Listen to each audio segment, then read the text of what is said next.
It's a fallacy to believe that just because someone is old, such as me, 70 years of age, that we know everything, that we've been there and done this and done that. But most working class people haven't done much at all. They've stayed in one job, haven't travelled around the world, haven't even left England, for instance. One such person is my mother. And her boyfriend was the same, even though he had money to travel if he wanted to. So no, it's a lie. But with me, there is some truth to that. I have met many people and seen many things and travelled. And one of the fellows I met on my travels, a very intelligent fellow, at the time I was renting a house, a rather large house. It was cheap. It was abroad, of course, not in England. I couldn't afford to rent a large house in England. But I was trying to recreate that film, St. Trinian's School. I'm not sure if that was the name of it, but it was called St. Trinian's. But yeah, I've always had this idea, being a fellow as I am, to be surrounded by women.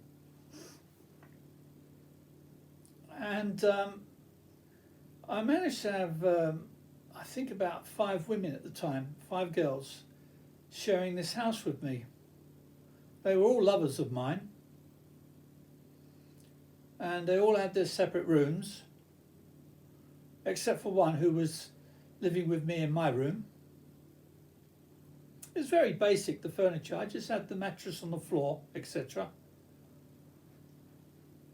And we used to have a good time.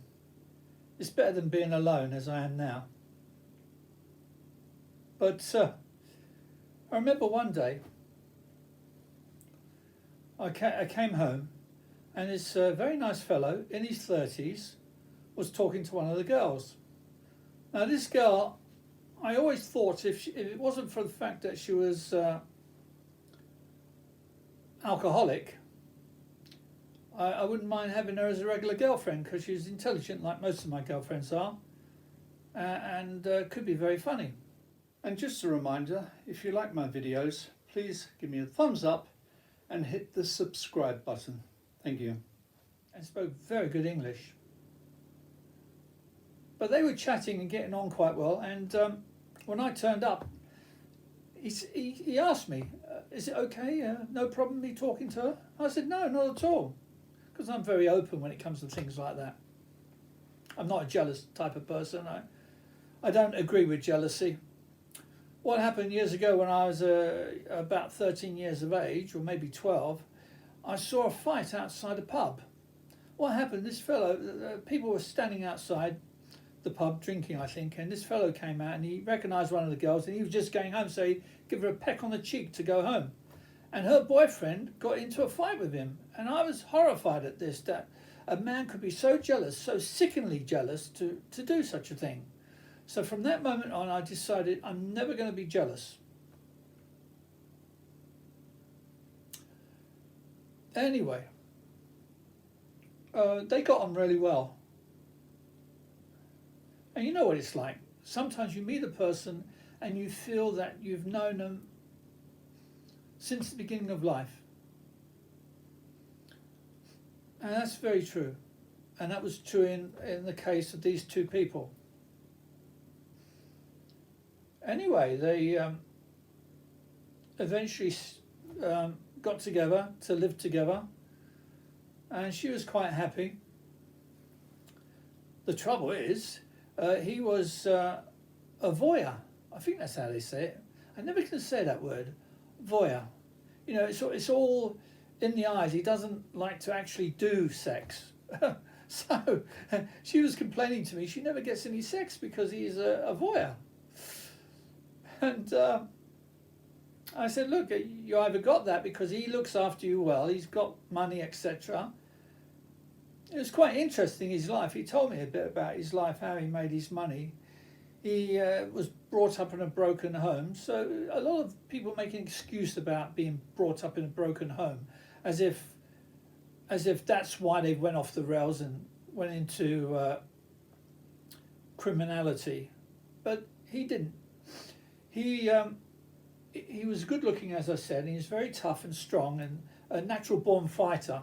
And this is in Europe we're talking about now. And he started off with one girl, and she was selling sex, and he was managing her, and it was his girlfriend at the time. But then he got other girls as well on board because he realised there's good money in this. So he's managing quite a few girls. And so he made his money there.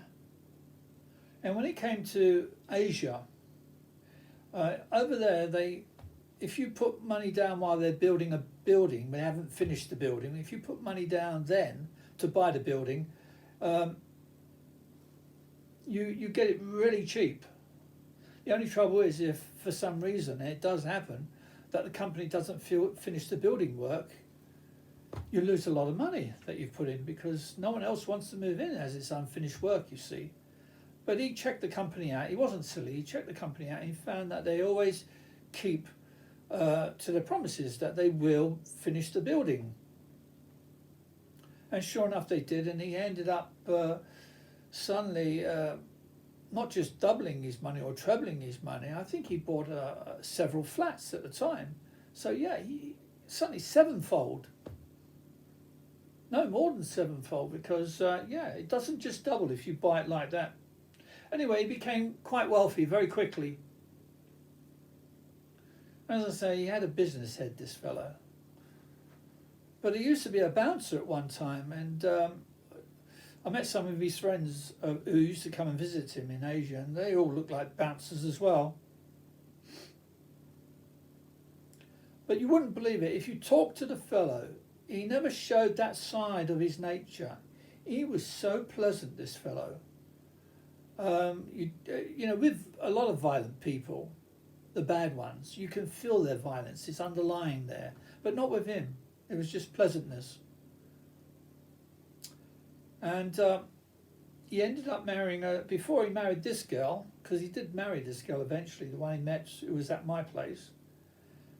Before that, he was with another girl. Yeah, he was with another girl, an Asian girl again. And they got married and they were together for quite some time, and he bought himself some land. And he built some rooms. That's what they do. They don't need to build proper, flats or anything like that, condos. He just built rooms. And the rest of the land he used as farming land. Workers over in Asia are quite cheap. And he was doing very well. He was getting a lot of Europeans coming to stay. And his place, he refused to allow men to have women. There was no women allowed, only men could come and stay there. And he refused to allow any of those, any men to bring women to the place. And what happened was, two of the men came over in a threatening sort of way and started demanding that he allows them to go and get some women in. And being a fighter, people who are not really fighters, they tend to start pushing each other. Really, they're just seeing how strong the other person is. But a true fighter like himself, he doesn't push anyone. He just hit this man, knocked him unconscious with one punch to the side of the head, the face. And the other fellow, once he saw his mate drop, he ran off, and he ran after him and knocked him unconscious as well. In other words, he's a tough man. He's a fair man. He doesn't He doesn't take nonsense from anyone.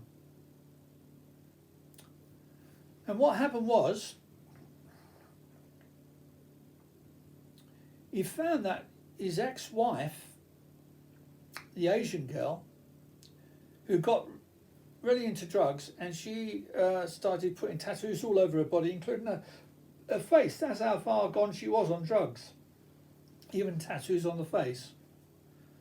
She got involved with the local mafia.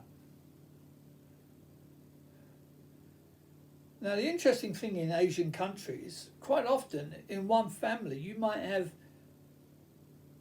police constables in the same family where you've got the mafia. So some of them are on the mafia and some of them are police constables, but they're all really the same.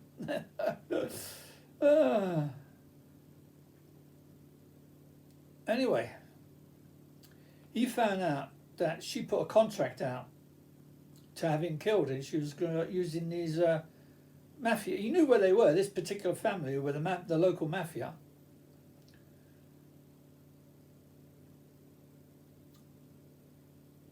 And he knew he was in danger of being killed. So what he did, and you can do anything you want if you've got money in Asia, he went to the local army base and he paid a high-ranking officer there to have to be guarded night and day. So one night while he slept, 2 assassins came for him, paid by the mafia.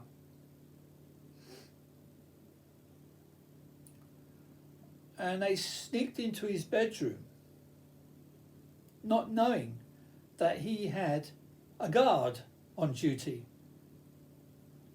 Well, what happened? The guard stepped out of the darkness and shot the man straight in the side of the head. And then he turned to the other fellow and shot him dead as well.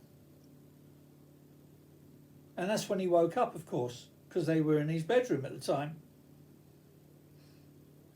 Well, he was annoyed then when that happened. And the next day he went with a police constable. He kicked the door of the mafia family, kicked the door in, went in there and ended up putting a gun in the mouth of this mafia and threatening to blow his brains out there and then. Well, the fellow was begging for his life. And the policeman was standing outside the door to make sure no one goes in or out. And he ended up pistol whipping this fellow and telling him if he ever tries anything like that again, him and his family will be wiped out. So he left, and then the policeman, constable, he went in there, took down all the details of what happened, and of course walked out, tore it up and threw it in the bin. And of course the mafia knows this happened. But he never had any problems after that. He was a good man actually, because he did give his wife, the one with the tattoos, he did give her so much money at the time when he broke up with her, but she didn't care because she was too far gone mentally. But it just shows you what can happen. I had another friend who was a girl, and she said her father, who was a farmer at the time and poor like everyone else in Asia, he got into selling drugs just on a small scale. Just, it just starts off with selling to your mates or something like that. But this thing just grew and grew, and he was going over to other countries to bring it across the border so he could sell it. And he became really wealthy. The whole family became wealthy. And she was saying her old day, because this was a time before they had money counters. You know, they got those electronic devices which count the money. They didn't have that. She used to be counting the money all the time. That was her daily task, counting money. There was so much of it coming in. But what happened, the government of this particular country decided that they was going to kill off all the people who were at the top of the drugs trade.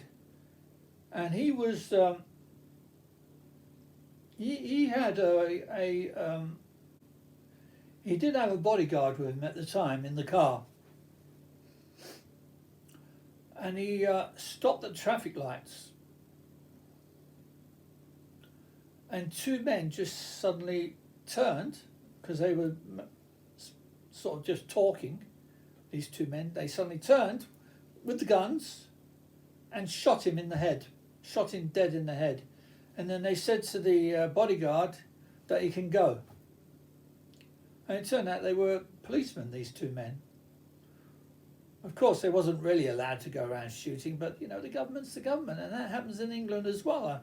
I mean, if the government wants to kill you off, as they did with Princess Diane, you're dead. Well, that's what happened.